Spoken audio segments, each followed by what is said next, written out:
here with Connor Hey, Cacciottolo. Did I say it hello. right this time? You Cacciottolo? did. I think you Nice. nailed it last time too, honestly. I don't know what you're talking about. Once you get it, it flows. It does. It flows. You don't even need me. I'm not going to get into the Italian way of saying it. That's a whole nother podcast we can get into. But Right. yeah, man, you nailed it. Awesome. Well, anyway, I interviewed Connor for my main podcast called A Life of Creation. We met through a work event, I guess. And he's a big collector. So I have this side channel called Sign My Balls where I just show autograph baseballs and talk about the hobby. So I said, Connor, let's do an interview. I might as well. Let's do it, man. So he's the guinea pig today. And unfortunately, you now get to see my face on Sign My Balls. And It's everywhere. Come on. we'll see how it goes. Anyway, who are you? What do you do? And what got you into collecting and why did you start? Or when did you start? Yeah, no. So, hi, Connor Cacciottolo here. I am the lead breaker at Breakking.la. It's a live stream where we rip mainly baseball. We do basketball, football. We did hockey actually yesterday, and I mean, you'd love this Gretzky patch to 5. It was awesome. So we've been doing a little bit of everything on the stream, but yeah, I'm lead breaker, which basically means like live stream host, the main seller, the kind of the commentator, the guy who builds the breaks, kind of your all-in-one like host with improv and sports knowledge and just kookiness. But yeah, it's a good time. So I'm a breaker. Baseball, obviously number one sport. That's where I fell in love with cards. Started collecting when I was a kid, like most people. Started collecting when I was a kid. Wasn't like, I wouldn't say I was into it. I was very much into it. I would go with my dad to the local card shop and I would go and look at the cards to buy. I would buy singles. I didn't really do packs or boxes back in the day. But I would just buy, like, I loved patch cards. I would buy my guys. And then I kind of stopped. I don't really know when it stopped, but I just kind of stopped and I had my collection just sitting. And then fast forward to 2020, very funny story. Not, I guess it's kind of funny. Uh, but I was at Ralph's, and you know those people that sit at the end of the aisle, like by the wine aisle, and they try to like sell you the LA Times, or they try to get you to join a wine club or something. Well, they got me for the LA Times. And I didn't even want the paper. I was like, I don't really want it, but like I stopped and talked to them and I was like, can you donate it? Like, and they're like, yeah, we could donate. I'm like, great, donate it. I don't need the paper. Just that's fine. Sure enough, first edition shows up on my doorstep. They didn't donate it, it came to me. But on that first edition, that first paper I got, there was an article on the front page about this world of breaking, about how you can get in, go for a team, and it's live and there's a host. And I was just like, what is this world? So, 2020, everybody's unemployed, pandemic, and a lot of people out here in LA, especially, film and TV, a lot of people out of work and getting unemployment money. And so you're sitting around all day and there's these live streams happening every day. And so I started buying in. I bought like my White Sox. I'm a big White Sox fan, bought the White Sox and a break. And it was just electric because, it's basically an adult version of collecting and gambling put together. We don't love to say that it's gambling, but it is very much like, you buy a team at a price and you're hoping to hit a card in the box. You don't know what's coming out. It's like technically opening a pack or a box is gambling. You're hoping you hit something in it. So what we do and what breakers do basically is we will put a bunch of boxes together in a group. It's a few $1,000 or whatever, say, and break the price down in teams. And you could buy, say, the Dodgers for $100. So you only pay $100 to get in on $3,000 worth of product, say, and then you're hoping you hit the big Dodgers cards. Might happen, might not happen, but Right. you might not be able to afford $3,000 worth of boxes to rip for yourself. So this gives you an option. If you collect Dodgers, you collect Reds, you collect White Sox, you can just get that team and get the cards that you want to get, or try to go for like the bigger cards. Because the more fun way of collecting now is to get in breaks, to open packs, open boxes, to gamble on it, to risk it. Right. But the smarter way of collecting right now is to buy singles, buy them on eBay, buy them at card shops, buy them at card shows. So there's different ways to do it. But sorry, tangent aside, got back in 2020, and it was just so much fun. I love to get in on stuff like that, and it was like an old hobby plus a new hobby put together in one, and it was electric. First couple breaks, usually how it goes when you first get in, you'll hit something and it's like, oh yeah, okay, I like this is pretty good. And then it's you start to not hit, you start to hit, you start to not hit. It kind of goes ebbs and flows. But yeah, 2020 is where it really set it off to collecting again. I started getting breaks, I started building up a collection again, selling stuff on eBay, and then weirdly enough started working on another film and TV set. And when that was going to strike, film and TV world going to strike, I was looking for work and I was ready to take anything, restaurant job, bar job, whatever, just something. I needed some Right. funds. And in this town, everything's like word of mouth, who you know, connections. I got up Indeed on my computer, first time like in LA, like ever. And I saw a posting that said assistant breaker at a company out here in Hollywood. And if you don't know what this world is, you just scroll by, no, nothing. You don't Right. think anything of it, but I knew exactly what it was. And I'm like, this is perfect. And so I interviewed, got the job. When I showed up my first day, I was, the assistant. You're supposed to just sleeve and top load cards, just kind of help things move along. Well, I knew a lot about the space day one. And so I show up like 7 in the morning with this host and he's a good friend of mine now, Conan. And I'm out here helping him sell teams. I'm like, guys, Dodgers, you're looking for Josue de Paula. Da, da, da. Like I'm going, and he's looking at me like, who are you? And it was just a very like clicking moment where it was like, I think I'm in the right place or in the right industry or the right market, whatever it is, but I'm in the right Right. spot. And within 2 months, I became a host. And then from there, I worked at that company for about 2 years. And in August, me and a couple other people at the company, things were kind of going south at the company, but we had an opportunity to take our own shot and do our own thing. And so that's when we started Break Kings LA. And now I'm the main host there. We have another a guy who's like he's like our logistics guy and also like secondary host. And then we got a couple like more manager roles, and it's four of us, and it's like all friends. And we brought a lot of the chat came over with us to our new spot, and it was kind of nice because we didn't have to start from like ground zero. We had a little bit of a backing and a support to start. That's good. And yeah, so it's been kind of a roller coaster. Collected kid as a kid, and then kind of took a breather and then got back in, and now this whole new space and type of collecting and medium of collecting is taking over, and it's everywhere, and I'm in it and I'm a part of it. And so it's really cool to see it full circle, because in 2020 I never would have imagined I would be the guy on TV. Like I love this one guy. He's out in like Minnesota, super small company, but they were awesome. This one host, he was like my inspiration, Sunny D. And he was just very energetic and like, here we go. And I was just like, yes, this is how it needs to be. And so he was a big inspiration for my style of how I like to host and break, and just crazy how it all kind of happens. So what like era were you collecting as a kid? Because I was like 88, 89 was when I first started, possibly, and then kind of went Yeah. through 93 maybe. Sure. Yeah, I would say like born in 94, I probably didn't start like actually collecting till like 2000, 2000s. Uh, I have a lot of cards from like 2000 to 2005, and then I have a ton of 90s stuff. Like that's obviously they overproduced that stuff, so there's a ton Yeah. out there. So I had like boxes and boxes of that stuff. You would not believe how many people have asked me like, "Hey, do I have anything here?" And it's just box of 80s and 90s cards, and I'm like, Yeah.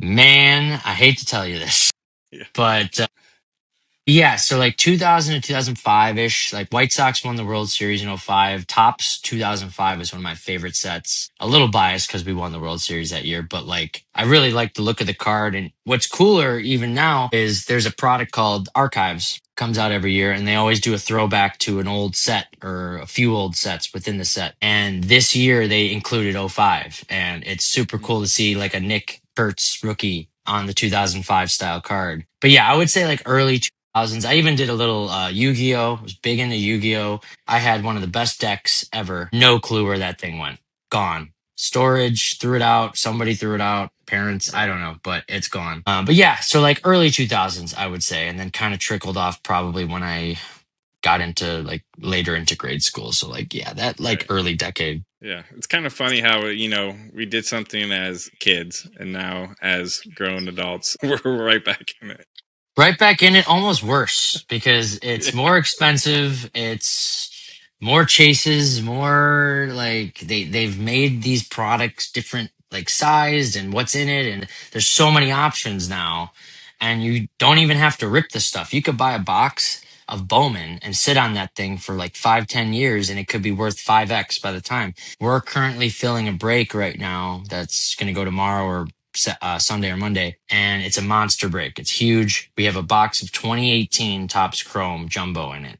Now, when that box came out, that was worth maybe like 300-400 bucks. It is worth 5 to 6 grand now because of Shohei Otani. And like that's a box that you just invest in. Topps Chrome, you never know who the biggest rookie's going to be. So there's a lot of different ways to collect now. And I love it. It's a little saturated, but like if you know what you're looking for and you know the space, you can really find value in finding the right break spots and finding the right boxes at the right price. And like, they do an MVP buyback program now where you can get right. these base cards of the MVPs and turn them in for credit and buy a box. I had about 260 bucks in buyback credits this year, turned them in over the weekend, bought a Bowman draft box, and fantastic box. Two numbered autographs, all three autographs in the box were position players. And it's just so cool how you can do these different types of things with collecting now. And there's card shows are on steroids now, and it's truly insane, but mostly in a good way. There's always going to be some bad spots of every Right. industry, market, whatever, but it's truly cool how it has evolved over the years and to be a part of it now. What do you collect and why? For sure. Baseball, as I mentioned before, is number one. Love baseball. It's also one of the toughest things to collect. I did that to myself, but it is because it's prospects, what's happened that's interesting in the industry is in the hobby, hype sells more than established players for some Right. reason. Prospects, when they first get their cards out, you get their cards, you sell it as soon as you can because it's going to sell for the most they'll ever sell for, unless the guy becomes unbelievable. Then it obviously, but that's a hold. Right. That's a risk you take and hold that card for years and wait, and you might not get anything for it at the end of it all. So it's interesting the differences in sports because basketball, you go from college right to the pros, like boom. Football, same deal. Um, so you see a little bit more instant gratification, instant value up, down, whatever. But so for baseball, that's my main jam. It's my favorite sport. I've been a diehard White Sox fan since I was a little kid. My dad runs in my family. White Sox through and through. Hate the Cubs. Cubs. But yeah, so big White Sox fan. So my personal collection is mainly, I would say 90%, 85% White Sox. And then just through getting in these breaks, just through being around, I like to pick up some of these, rookies, prospects kind of across the board because that's also where the money is made. Because my personal collection is special to me and I will sell it depending on what happens certain players, but I try to not move that stuff. Like I'd like to keep it forever or, a long time until it's time to move it. So like getting in on other teams and breaks, I know I have no emotional attachment to this stuff. I want to move it as quick as possible. So Right. really I collect any baseball, a little bit of basketball, a little bit of football, a little Chicago Bears. Baseball is the main jam, very tough. And to kind of go off of what I just said was about selling personal collection players. Luis Robert just got traded 2 days ago. And he's the guy in 2020. He was a rookie. First guy I ever chased once I start getting into this stuff. So that one hit home. That one hit home pretty hard. And I've got a long Saturday ahead of me looking through my collection to see what I'm going to move and what I'm going to sell and what I'm going to keep. Because I've got a couple Mets fans that are like trying to trade me Luis Angel Acuna, who we got in the trade, Right. and we could do a trade like that. But um, at any moment, a guy you collected for years could get traded, and then it's like, what do you do? So Right. It's interesting. But anyway, White Sox, baseball, main jam, and then about 10 to 15% of other things, little hockey, little non-baseball, and I'll get to that in the next part. Uh, but yeah, White Sox for days. And honestly, up until the last couple of years, it's been rough. Been rough go collecting some White Sox. A lot of Yeah, guys not making the cut. right. But they've gotten a lot of really nice young talent through trades and draft. And we got a new GM, and I was skeptical at first. And he's been making some great picks, great trades. And these guys all play really hard baseball and love the game. And you're starting to see dividends on these guys on the field. And so I think I'm starting to maybe enter a little bit of a mini golden age of White Sox potentially. I don't want to speak too Nice. soon, but I'm excited to have maybe a PC that is worth something. Uh, So are you? So if you like a player on your team, and if they get traded, are you over the player, or do you kind of still hold on to the players despite them being on a different team? it depends. So, like, if they're selling really well, I'll probably sell some of the cards because it does make a little bit of sense. Because I would like to keep some, sell some, make some money back on all these damn breaks I got into with the White Sox. Got to get something out of these cards at some point. And I guess I never actually mentioned this before, but this kind of goes for almost all cards that I collect. But I like to do these things called rainbows.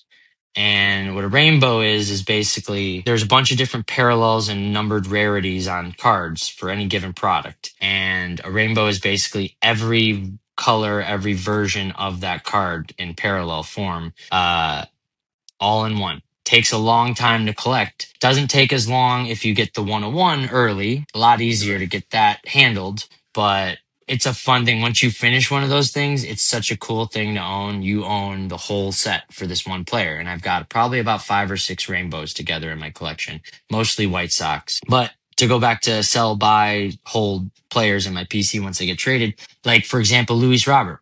He's a guy that was super hyped up in 2020 and never really got it going. Like he was never consistent enough, got injured a lot, and his value right now is in the crapper.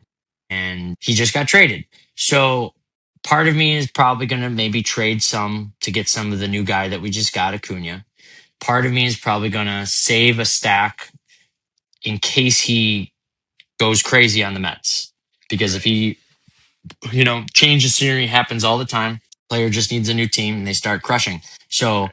a lot of Luis Roberts stuff, I'd like to see if he can pan out on the Mets. It's kind of a last call situation though, because if he doesn't pan out on the Mets, it's pretty confirmed that it's a failed player or failed, I don't know even what you want to call it. Failed prediction of Investment. market. Yeah, failed investment. Yes, sure. Thank you. That's way better. Way better. So yeah, it does depend on the player. I'll usually get rid of players that like get cut from the White Sox, or if they get traded and they're not really like a huge name, I'll probably just try to get rid of it and just see if I can get anything for it. Just kind of depends. But yeah, if I can make any sort of some dough out of these players and keep some, that's what I'm trying to do. Like Colson Montgomery started to pop off last year, and I have a ton of him. He's like next up before Lubob for most cards in my collection. And so I decided, okay, he's starting to pop off last year. I'm going to sell some of the like non-licensed Colson Montgomery stuff I have,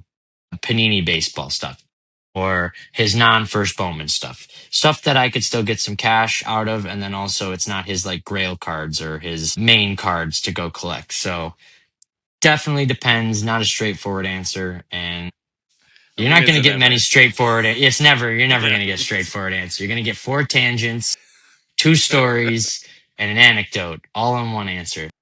There you go. Well, based on that, what is your favorite piece of your collection and why? Would you believe it's not a baseball card? I would probably believe it. Yes. All right. Well, I'm going to go to the Cardoir.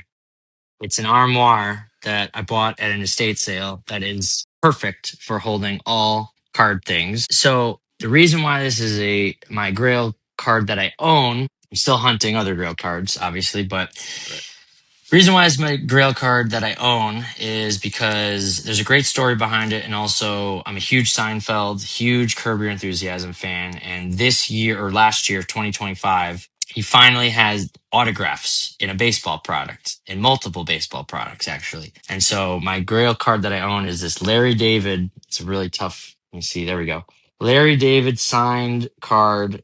It's numbered to 25. I got it graded. It looked like it was going to get a 10. I thought it was going to get a 10. It got a 9, but It's not that bad. uh no, no. I mean, honestly, 9 is great for this type of card. And also, I'm not selling this card. This one's staying with me forever. Specifically, also because of the story behind it. So, story behind it, drop day for this product tops 2025 Series 1. We're running case breaks of this stuff, and I'm in the break. I have a team. I had the Twins, I think, and he doesn't have a team. So if you hit this card, we kind of have to throw it up to all the people that are in the break. And so we hit this card. It's a redemption. And I'm losing my mind because I'm like, oh my God, I'm in this break. I have a 1 in 30 shot to get this card. 1 in 30. Not great, Right. but still I'm in on it. Well, the chat knows me very well. I talk a lot about my life. I'm pretty honest. I'm pretty open. They know how much I care about comedy. They know I do stand up comedy. They know I love Seinfeld Curb. Well, before we did the wheel spin, which is basically what picked the team that won this card, I had one of my regular buyers basically say, "Hey, if I hit it, you get to keep the card. You keep it." And at the time and on the day, we didn't know how much these cards were going to sell for. We just Right. thought Larry David Auto, a few $100. Well, anyway, we spin the wheel. He hits the card, gives it to me. I'm losing my mind. Losing my mind. 1 in 15 shot hits. And I just couldn't believe it. Couldn't believe it. But the one stipulation was, he gave it to me because he knows I wouldn't sell it, and I would never sell it. Right. And it just an incredible community moment on our stream. I'm so thankful for everybody that supports our stream, and like that meant so much to me that he gave me that card, and then we start seeing sales for the card, and they were going for thousands, like $3,000 to $5,000 for these cards. Dang. And I felt guilty. I felt bad, but he knows I'm not going to sell it. I'm not going to sell it. And he knows how much it means to me. And so like there was, he let me keep it. And even though he knew the prices afterwards and whatnot, and yeah, it's just magic. It really is magic. And again, speaks to this whole new space of breaking. Like if I wanted to buy this card, I'd have to drop a few $1,000. But I got Yeah. into a break for $60 with the Twins, and we hit this card, and then obviously other things happened, but like it was all by chance. And so never would I have thought I would own this card. Probably wouldn't have spent the money on it, maybe eventually Right. down the road, but like it's just so wild. And so yeah, this is the Grail card I own. Not baseball. Technically he's in a baseball uniform, playing Yeah. softball, but it's my guy LD.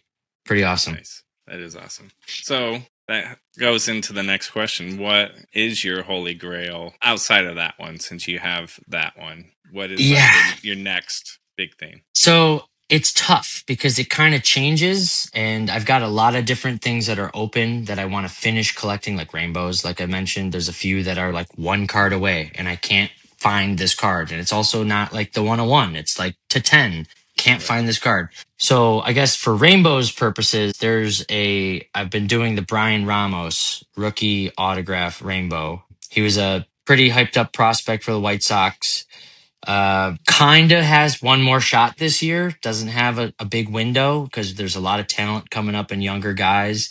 They might move on from him. But I was able to get the 101 Superfractor on eBay when I started basically doing the auto, and I only needed the super and the black to 10. And so I got the super, and then black to 10 is the only one I'm looking for. So it's not, and it's not even like that expensive of a card. It's just such a big one to complete a rainbow. Right.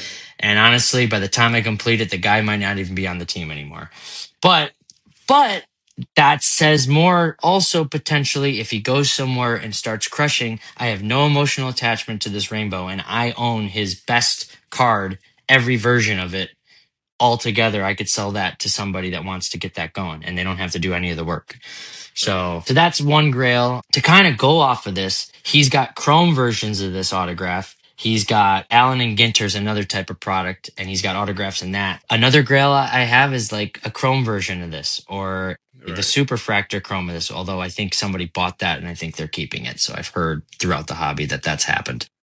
Right. But yeah, I definitely want to try and get a chrome version of this if I can, or some sort of other, because you get one, you want more. So Yeah. I just, yeah, I'm chasing that one again. But again, tough one to just go buy, tough one to find in boxes. Got very lucky. And then I have a weird last grail, and this is truly the grail. I have this card, and I don't know where I got this card from. I have this card. I should have had this out before. Sorry about this.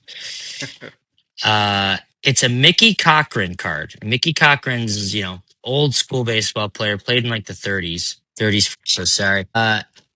It's a card from the 80s, though, just like a flashback card of this Okay. guy. And on the card, it says the story. On the front of the card, it says career ended by beanball. On the back of the card, it tells the story of him getting hit in the head by a baseball and he never played again. Jeez. It's the most unbelievable baseball card I've ever seen. And so I had one of these cards and I just thought it was the most ridiculous thing. I'd bring it into work, I'd show it to people on the stream, and they loved it. And so I got it graded and just to have it in a case, and it got a 9. A buddy sent me another one, it got a 9. And so we looked at the population report for the card, and there's one Gem Mint 10 in the world of this card, and I have to have it. And it's funny too, because about a year, maybe 8 months after this started to like get some steam going, I had a guy reach out to me and say, I saw it in New York. Like, I Uh, saw it at a card show. Some guy has it in New York. And so I'm like, oh, God. And I mean, the trail's gone cold since. I haven't seen it. I don't right. have any leads, but that is a card. There's only one like it in the world, and it's just the most ridiculous card. I'm a comedy guy. I think this card is hilarious. But here's Mickey Cochran. It's backwards, I know. Career ended by beanball. Tells a story on the back. Just a ridiculous card. And somebody else must have thought this was very ridiculous because they got it graded and it got a 10. And so it's a weird one. It's probably not too expensive. I heard he was asking like a few $100 for it. That's something I would pull the trigger on immediately right now. And I just need the opportunity. So I'm hoping one day I see it at a card show. I'm hoping one day somebody sees it for me, Right. because it's one of my favorite cards in the collection that's really not worth that much, but just so funny because he's a great player. And then like he's a career lifetime batting average of 320. Jeez. And not to mention the guy who hit him in the head, his name, Bump Hadley. It just writes itself. It's unbelievable. It's so good. So, yeah, few grails out there. Yeah. Do you think that do you have a goal, or do you think you have a like my collection is complete moment? Probably not. I do plan on like having a big collection and having that to pass down or just to own it as like an asset. I do want to have a massive collection one day, but it is still evolving. I don't, like Right. I've said before, players get traded, players don't do well. I'll probably get rid of their stuff. If it's not selling for anything, if it's autographs and stuff, I'll probably keep it just forever. If it's not going to Right. sell, like cool, whatever. If it's like base stuff, I'll probably just donate it to kids, baseball camp, school, or something. And so, again, depends. But yeah, I'd like to be collecting for the rest of my life. I think it's a really fun thing. And, Right. it's a space I know pretty well. And I don't see myself being out of this space anytime soon with work and whatnot. Yeah, I'd like to have a collection for good, but also will it ever be done? Probably not. There's always going to be a new prospect class. There's always going to be a new set of names to chase. So Right. I'm ready every year. Yeah, I think your line of work, like, it's always exciting. So it's not like I couldn't imagine having an end game at that point if every day is such a new exciting thing. I mean, it's funny. I brought up the chat and the community, how good our community is. I mean, him giving me this card here. I'll get in breaks. that I rip and we sell, and I'll hit some stuff here and there.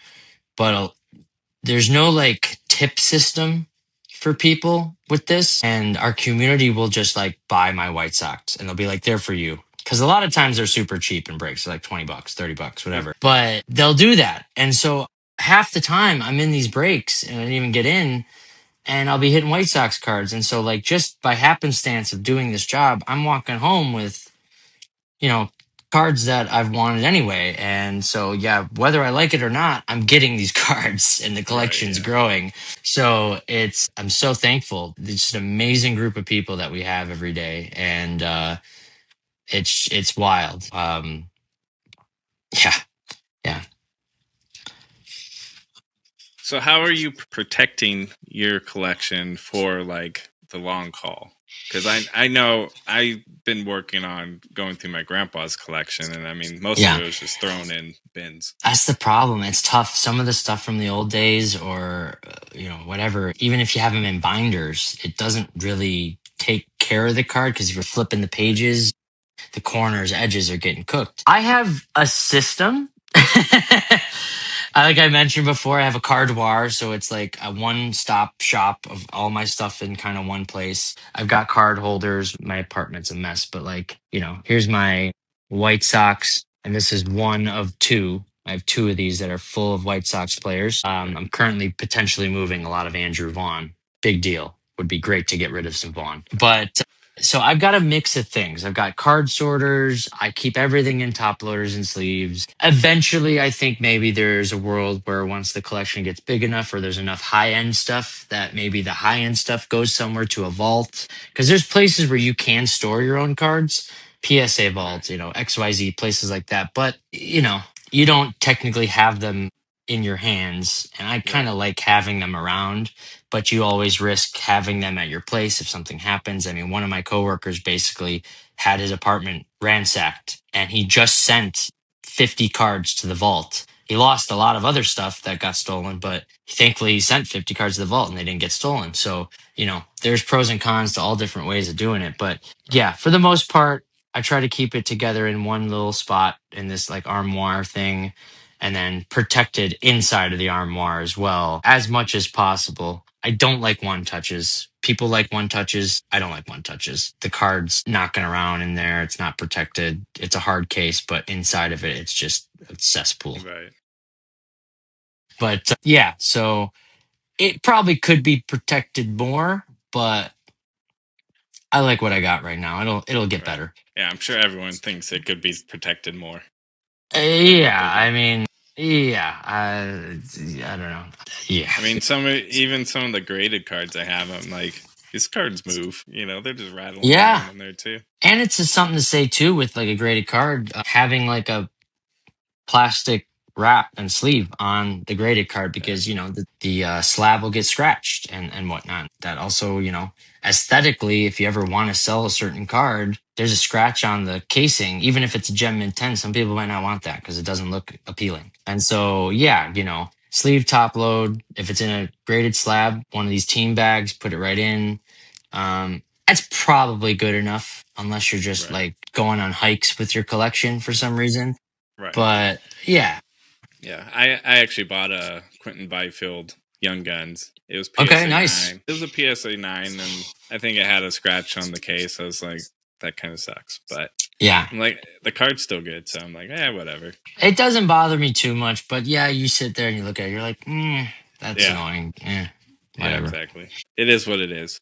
You've already kind of hinted at it, but it sounds like you are a seller. I'm not really a seller at this point. I want to be. Mhm. I just haven't done it, but it sounds like you are all for the sell. I'm like a hybrid. Like I collect a lot more than I should. Like you saw my two White Sox bins.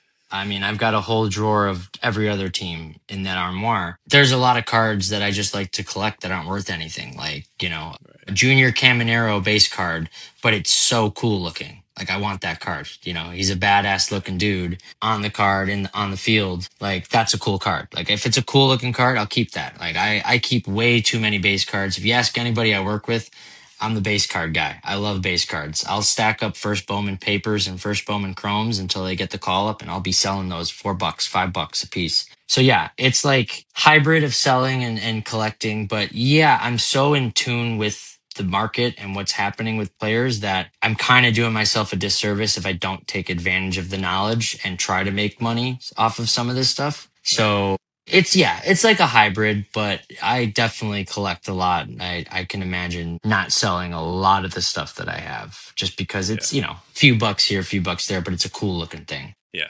Yeah. My grandpa's collection is mostly, he's just garbage.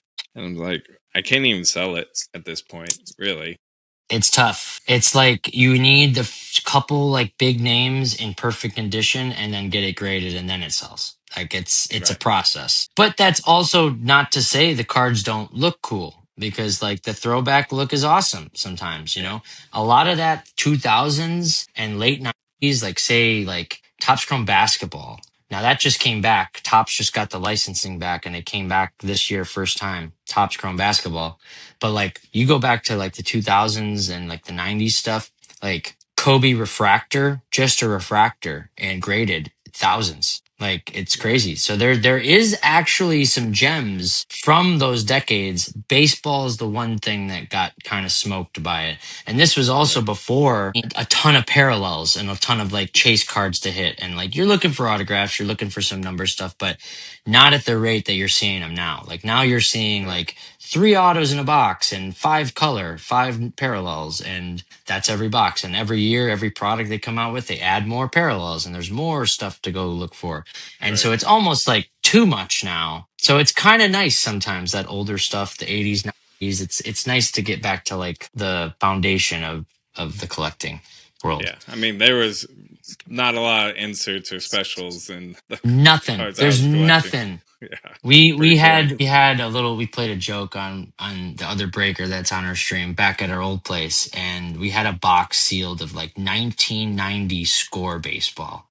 Oh, gosh. Yeah, exactly. And we made him rip this whole box live on the stream and we sold it for like $1 a team. We just like and it sold out in like 5 seconds, 5 minutes. Yeah. Yeah. Why not? It sold out in like 5 minutes, and it was just the most ridiculous rip because everything we're ripping, we're looking for hits, we're looking for big cards, and it's just him Right. reading off base cards for like 20 minutes. You know, people like some of the guys in our chat are like, I love that card. I used to collect that guy. Like, that guy's awesome. It's one of my favorites. And so it's still fun.